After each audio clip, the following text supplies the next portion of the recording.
And down at turns 1 and 2. Here they come down the hill to begin the All-Star Open.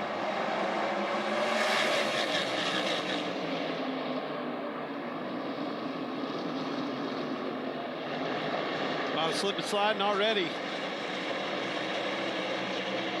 This is the grooves that we were talking about. Saw it today in the truck race. Man, they were all, oh, Nemechek way up, slid up, I think that was Priest he got into.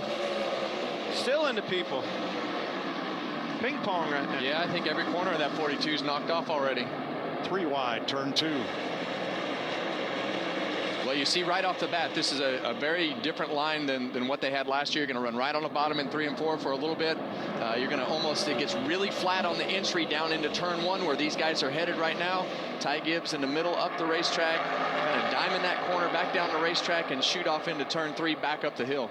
Now, the track got scrubbed really clean of rubber in yesterday and last night's rain, but the last half of the truck race was run here earlier today, so it's not a green racetrack. You're going to see these guys lay into the bumper to each other, and you're already seeing a lot of aggression out of these cars. Not much time. 100 laps, you got to go. Well, when you line the field up like they did with points right there, you get some of the speed mixed up in the middle of the pack, at the front of the pack, back of the pack, so you're going to see some cars that are moving forward and back as they go through the beginning part of this race.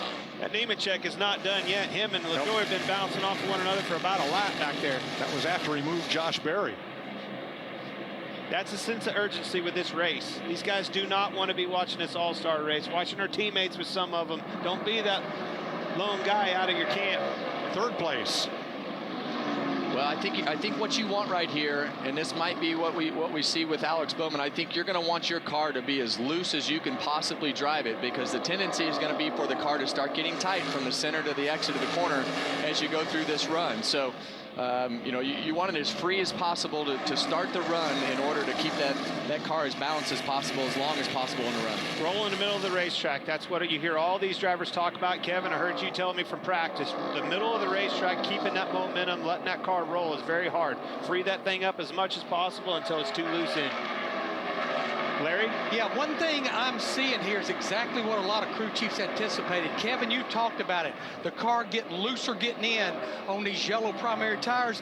This track is nothing like what it was on Friday during that practice. It was overcast and cloudy. Now the entire racetrack is under sunlight. Yeah, and really the tricky part is right here into turn 1. It's downhill. You really can't see it on TV, but when you're here, it's very much downhill, gets very flat, and then it ramps back up, the banking does, in the middle of the corner. So I think this racetrack is going to change, and it's when they put those softer tires on, if they do it at the halfway mark here, that's when the racetrack got really, really fast. So these tires will continue to get faster as you run. How many laps have we run? Exactly what you see, exactly what you just said, Kevin. We're talking 9 laps, and some of them, Cindric, Bowman, all those guys, that was their fastest lap last time by. So that's what's going to be the interesting part as we run. When we put those soft tires on, where do these primary tires and those soft tires cross? But these cars are going to continue to get better and better. But that's why you want to run it free, because as those tires get more grip and you can rip the center of the corner and release that brake, you're going to make that speed. There will be a caution at or around lap 50. They call it an all-star caution. And Timmy Hill on pit road.